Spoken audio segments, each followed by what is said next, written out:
Okay, everybody, we're here. What time is it? 1:23 Mountain Time. We're here at the Brave browser. It's a really cool browser. I suggest you check it out if you're not familiar with it. They have a cryptocurrency integrated, the basic attention token. It's a pretty interesting token. It's done well in terms of cryptocurrencies.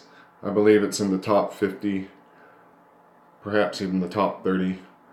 Don't care to go look right now, but what I do care to do is look at this article, which was brought to my attention, I believe it was Ice Age Farmer, and it's dealing with these GMO crops that have been found in French and German fields, rapeseed in this case. The farmers were forced to dig up thousands of hectares of the rape seeds after they found GMO in them. Of course, GMO is banned in France altogether, the French government citing environmental concerns, which is reason enough.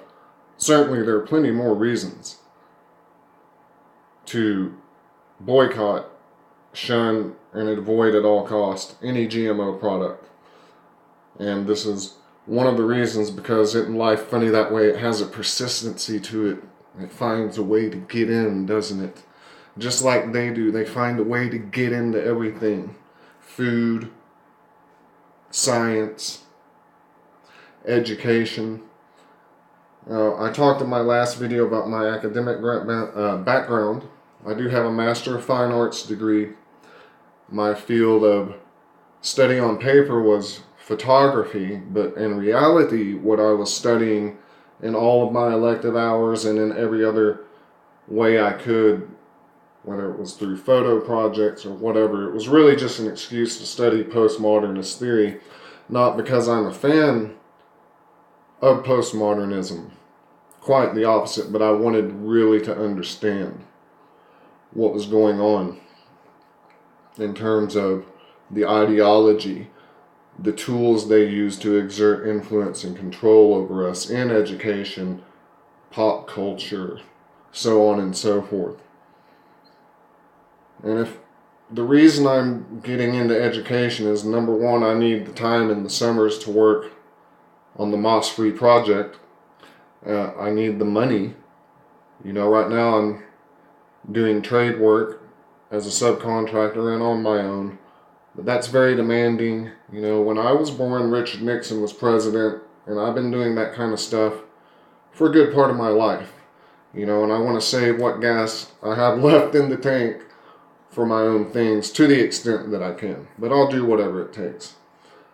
Anyway, if I ever do become a teacher, you can bet, and you have my word, that I'm going to be teaching my kids about food production. I'm going to be taking them on field trips to local farms, local ranches, and I'm going to do everything I can to counter all of these evil narratives that the powers that be, the globalists, whatever you want to call them, the Luciferians, all of these things they use to exert control, all of these influences, all of these falsehoods, and the destruction of family, society.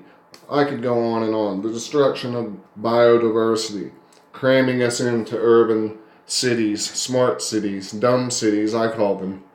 Yeah. And the Presstitutes are, of course, in their back pockets as well, and it all plays together to work against us. So do what you can to counter this. Plant a seed, buy something locally, meet a local farmer, meet a local rancher, volunteer, throw seeds, Johnny Appleseed style, all around the city. Whatever you can do. That's about it for this time. We'll talk more later.